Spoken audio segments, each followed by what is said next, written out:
Welcome, Renting a Rich Garage. I did this rack in the truck. I didn't like the look of it. So now we tore it all down and started over. Well, not started over, we're just modifying. I'll show you what we're doing.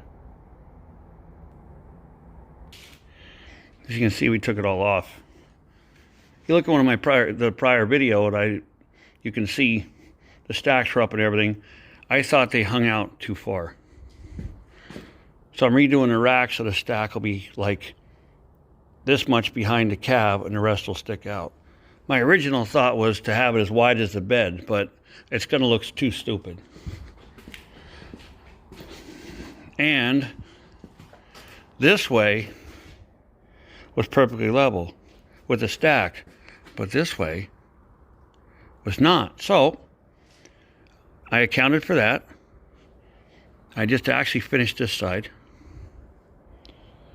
Now I have to do this side.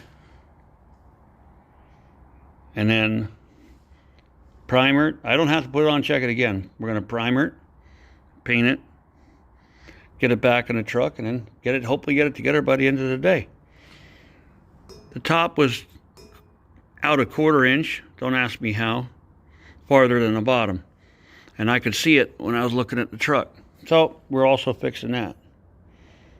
So we're going to cut this section out here. You see better in the light over here. You see how my line's on here? Here's a line. That's what I'm taking out. And I'm re-welding the caps on. We're getting it done slow but surely. I turned the rack around, you can see better here.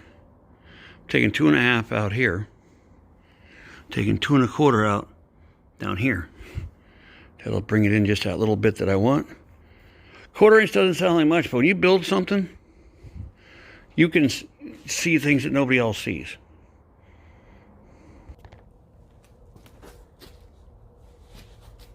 Got our trusty eye protection. I personally like using a welding helmet. I kind of come across doing that the other day and it works really well, so that's what I'm doing. Then we have the spark scissor. And we're going to make a couple of good cuts here.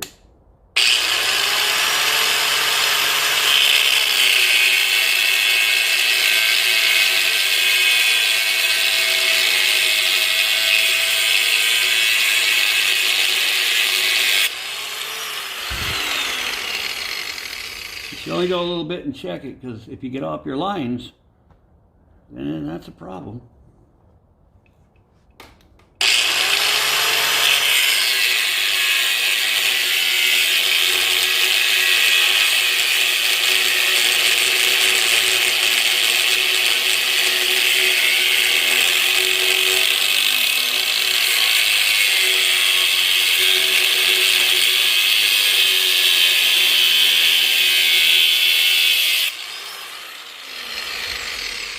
Perfect, right on the lines. First one.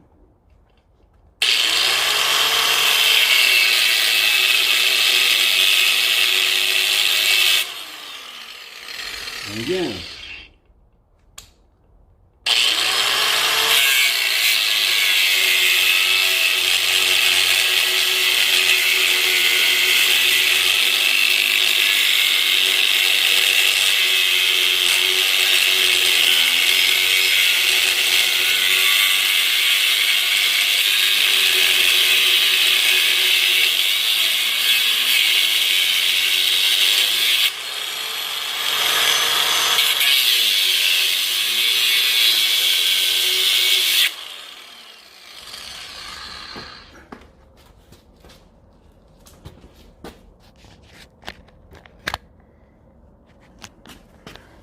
See, now I'll do this to the other side and those, and then when I'm done with these, because I only have a little bit here to cut, then I'll just zip the top.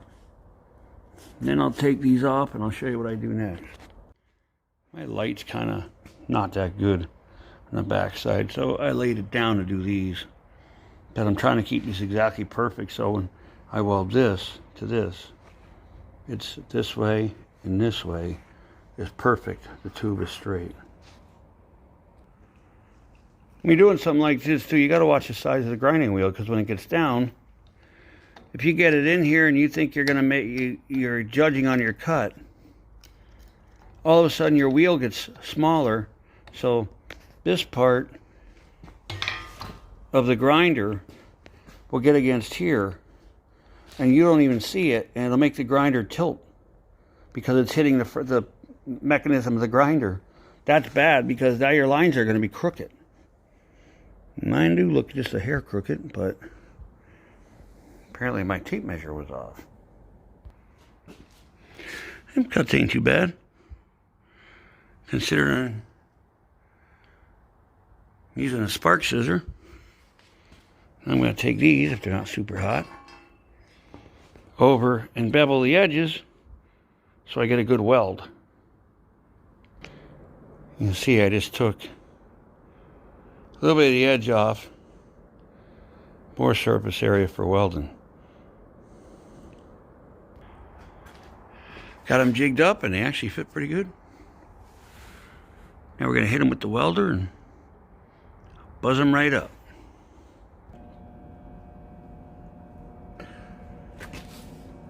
We'll tack it here, and then we'll hit it here. Take the clamp off and give one tack here. That way it doesn't break a tack weld or anything, and then we'll just zip it.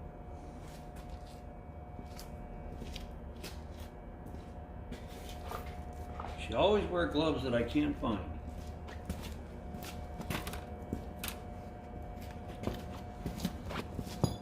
I'm guilty, I don't wear gloves all the time, but when I really get that welder cranking hot like it is now, then I wear gloves.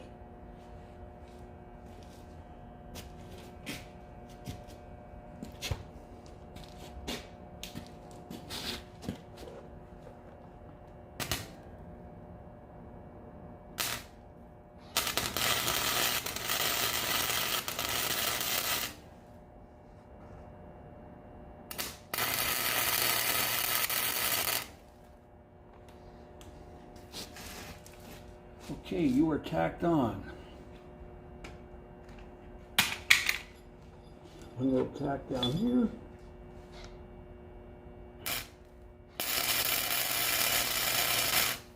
Now we're gonna buzz it.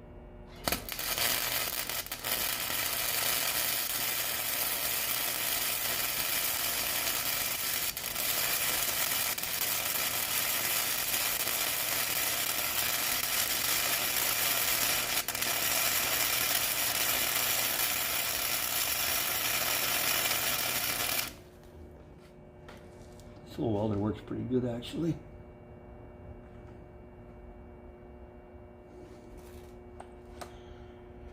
Okay, I'll finish welding it up. Now, the old-fashioned way. Get rid of the weld residue on all the welds, and then rusty metal primer.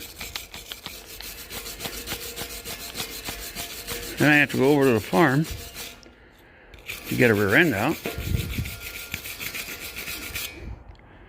See, it comes right off. And then hopefully by the time I get back, the primer's dry, we can paint it, and maybe tomorrow, hoping, I can get this on and get this all done. Yep. Back at it with the trusty sponge. I like using these for like a rough metal. They make very small streaks. Ooh, there's a glob. Must have been dried. And for what it is, you won't even notice. It's thicker than spray paint, especially when I get done putting it on, but I really don't want to have any runs in here if I can help it.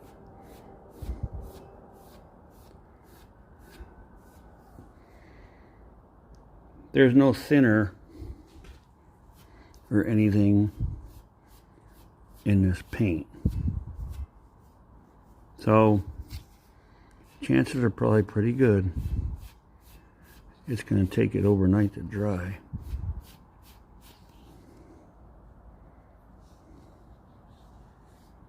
But is what it is. Problem I'm having is the paint's vertically challenged. So that means when I paint this, it ends up down here. Trying for that to not happen. I don't want it, like I said, when you did the frames. So yeah, I kind of get it.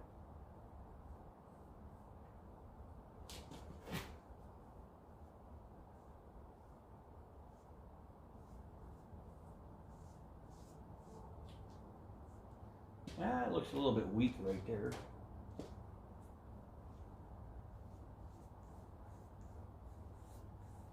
That's better.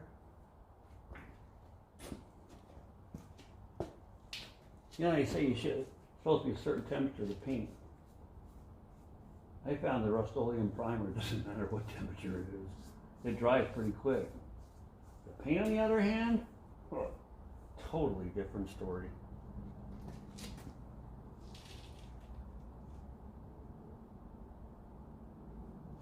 Totally different story. Okay, where's the light?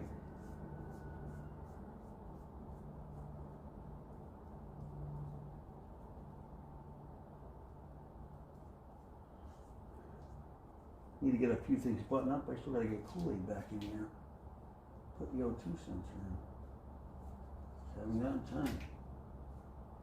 Work trying to get caught up on this. And kind of put that to the wayside for a little bit. Man, there's a lot of boogers. Get off of there.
See, it drops on the top again.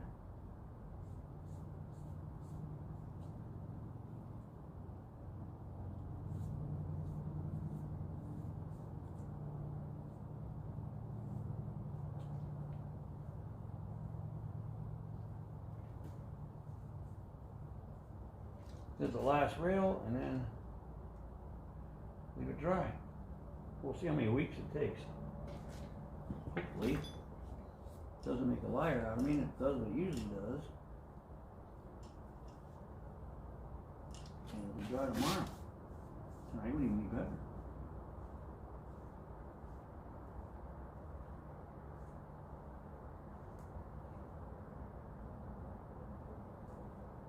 I'm not holding my breath on that.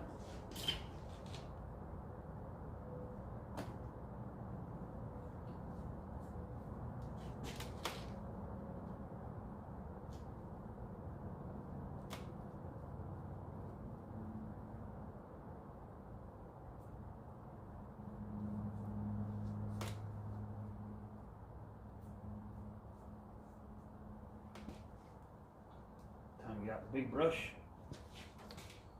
Finish it to the rail. This will be done. And it's off to the farm.